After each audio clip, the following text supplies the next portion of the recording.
সরকারি শাহসুলতান কলেজের সম্মুখে যখন যাই তখন পুলিশ আমার উপর অতর্কিতভাবে হামলা করে, লাঠি দিয়ে মাথা ফাটিয়ে দেয়।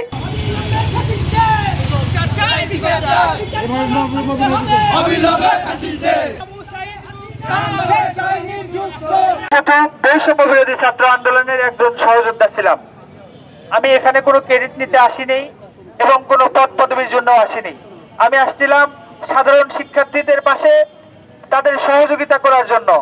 যখন আন্দোলন 18 তারিখের কথা বলি, আমি আলতাফুন নেসা খেলার মাঠে আমাদের দুটি দল বিভক্ত হয়। একটি থাকে হচ্ছে বনানীতে যাওয়ার জন্য সাতমাথা থেকে, আরেকটি সাতমাথা থেকে মাটিডালি রোড পর্যন্ত।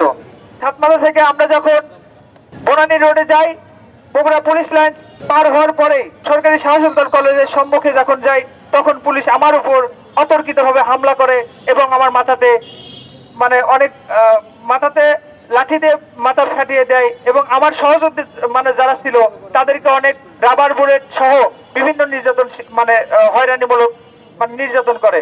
তো আমি এই অন্তর্বর্তীকালীন সরকারের কাছে বলতে চাই, আন্দোলন সংগ্রামে যারা আমাদের ছাত্র ভাই ও বোনদের প্রতি অন্যায়ভাবে নির্যাতন করেছে তাদের কিন্তু এখন আমরা বিচার পাইনি। আমরা তাদেরকে দৃষ্টান্তমূলক শাস্তি, আপনি অন্তর্বর্তীকালীন সরকার থাকা অবস্থায় যেন এই বিচার দ্রুত সম্পন্ন হয় এবং যারা জুলাই আন্দোলনে শহীদ হয়েছে সকল শহীদ ভাইদের প্রতি আমি আত্মার মাগফিরাত কামনা করছি। এখনো যারা অসুস্থ এবং পুঙ্গত্ব নিয়ে চিকিৎসাধীন অবস্থায় বিভিন্ন মেডিকেল বা বিভিন্ন বেসরকারি হাসপাতালে ভর্তি আছেন, সুস্বাস্থ্য কামনা করতেছি।